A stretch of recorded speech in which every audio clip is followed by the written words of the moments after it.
Доброго дня, шановні друзі! Ви на каналі Правда про брехню, де ми разом з вами викриваємо приховані сенси російської пропаганди, які можуть нам з вами загрожувати та перешкоджають українській перемозі. І сьогодні ми поговоримо про те, як такий свій пан Орбан з трибуни Європарламенту фактично зачитував російські пропагандистські методички. Про що мова? Днями очільник Угорщини виступав у Європарламенті і заявив наступне. Ситуація, що склалась на полі бою, для України є програшною. А ви робите вигляд, що ні з цього не відбувається. Завдяки, зокрема, голові Єврокомісії, Євросоюз бездумно, на основі хибного прогнозу і хибної стратегії вступив у цю війну. Якщо ми хочемо перемогти, програшну стратегію треба змінювати. Це погано спланована і погано реалізована стратегія. Якщо ми продовжимо йти по цьому шляху, ми програємо. Якщо ми хочемо, щоб Україна не програла, нам потрібно змінити стратегію. Я рекомендую вам про це подумати. У кожній війні повинні бути присутні дипломатичні елементи, повинні бути комунікації, необхідні прямі чи опосередковані зв'язки. Якщо ми все зіпсуємо, ми ще глибше пірнемо у війну. Ситуація стане ще більш відчайдушною. Загине ще більше людей, сотні тисяч людей помирають навіть зараз, коли ми з вами говоримо. Вони гинуть в Україні. Цей конфлікт з такою стратегією не буде вирішено на полі бою. Я пропоную замість цього виступити за мир. Ми повинні виступити за припинення вогню і створити нову стратегію, бо інакше ми всі програємо, заявив пан Орбан. Перш ніж розбирати про те, які ж наративи стирчать із орбанівської заяви, слід наголосити на ось такому важливому моменті. По-перше, у цьому спічі Орбан не разу не назвав Росію як країну-агресора, яка саме розв'язала цю війну і під бомбами, і під ракетами яких гинуть оці українці. Він говорив якось опосередковано, що треба з кимось говорити, з кимось налагоджувати зв'язки. Але Росія залишилась за лаштунками. А тепер про наративи. Що ж не наговорив Орбан і які наративи приховані у його таких начебто мирних пропозиціях. І так, меседж перший. Ситуація така, що на полі бою Україна програє.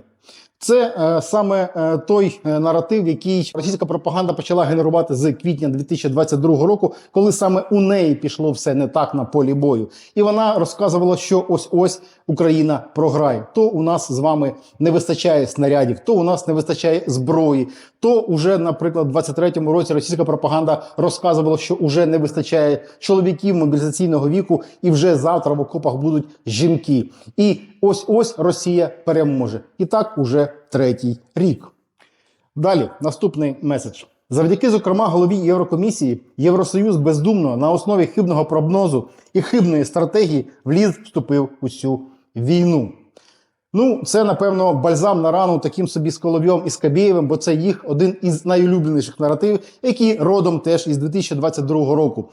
Саме тоді, коли у Росії пішло все не за планом і війна почала затягуватися, то російська пропагандистська машина народила отой наратив, що Росія, мовляв, в Україні воює з колективним Заходом, з ЄС, з НАТО і США. І саме тому війна триває так довго, і саме тому Росії так важко, і саме тому ми тут будемо битися, як то кажуть, до останнього, бо б'ємося за існування самої Росії. З чого взагалі вигадала цей наратив російська пропаганда, вірніше, яке підґрунтя вона підвела під це?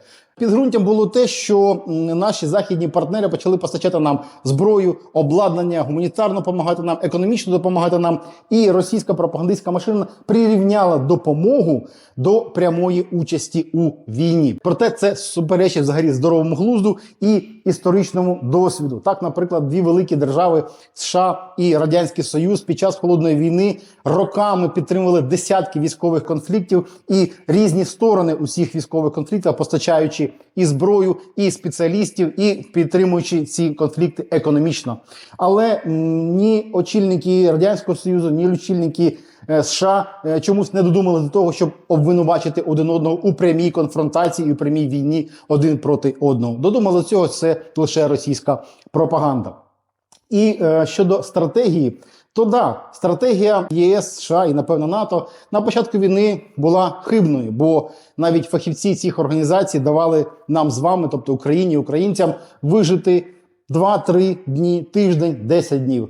Потім вони ставили на нас хрест. Проте Україна втрималась, Україна встояла і воює до сьогодні. І тому дійсно і США, і НАТО, і ЄС мали і змінювати свою стратегію, і вони поміняли її у квітні-травні 2022-го, розгорнувши масштабну і широку допомогу нашій країні. Меседж третій. Цей конфлікт з такою стратегією не буде вирішено на полі бою. Ну, це така, знаєте собі, медовий меседж, від якого тащаться, напевно, всі кремлівські очільники, починаючи від мудрого диктатора, бо вони всі в один голос говорять, що неможливо перемогти Росію на полі бою, неможливо їй нанести стратегічної поразки. Чому? Тому що ми ж ядерна держава. Як так нанести стратегічну поразку ядерній державі? А ось так просто. Можуть скластися такі умови, що ядерна зброя просто стане металобрухтом і взагалі не зіграє своєї ролі, на яку розраховує сама Росія. І ще один меседж, з якого стирчать вуха російської пропаганди. Я пропоную вам замість цього виступити за мир, каже Орбан. Ми повинні виступити за припинення вогню і створити нову стратегію. Тобто фактично Орбан говорить і пропонує ЄС зупинитися в своїй допомозі Україні. Зупинитися і не допомагати. Щоб що? Щоб всі перестали стріляти, замирилися, подружилися і так далі. Це те, про що говорить російська пропаганда. Вона звинувачує ЄС, НАТО, Сполучені Штати у чому? У тому, що нібито вони накачують Україну зброєю. Саме від цього продовжується війна і продовжуються гинути люди. А от Росія виступає якимось таким миротворцем, тому що вона проти війни. Такі просто обставини, що вона воює на чужій території. Можливо, якщо ЄС і НАТО припинять допомогу Україні, можливо, на дуже короткий термін дійсно українці не будуть гинути, але потім будуть гинути сотнями і тисячами, де у російських тюрмах, у російських концтаборах або у братських могилах, таких, яких десятками розкопали в Ірпіні, Бучі, Ізюмі. І на завершення можна було би сказати, який же пан Орбан, м'яко кажучи, недобра людина, яка популістично зловживає на нашій війні. Проте інша людина, вже колишній очільник НАТО Єнс Столтенберг у інтерв'ю журналу «Шпігель» сказав так, що поставив крапку на всіх цих розлагольствуваннях про певні стратегії. Як то кажуть, коли люди йдуть з офіційних посад, вони можуть собі дозволити говорити трошки більше. І Столтенберг сказав, що ненадання Україні військової підтримки полегшило повномасштабне вторгнення Росії. Далі пряма мова. Це має стати уроком на майбутнє для всіх партнерів НАТО. Ми повинні визнати це самі собі. На той час ми думали, що більш поміркований курс кращий. Було занадто мало розуміння терміновості надання військової фінансової допомоги для створення потужної української армії для запобігання російському вторгненню. Це була наша помилка, говорить Столтенберг. Як то кажуть, no comment. Тож, друзі, якщо ви надалі прагнете бути в курсі отаких прихованих сесій російської пропаганди, залишайтеся з нами. Ставте дзвіночок, тисніть лайк, підписуйтесь на наш канал, на канал «Правда про брехню».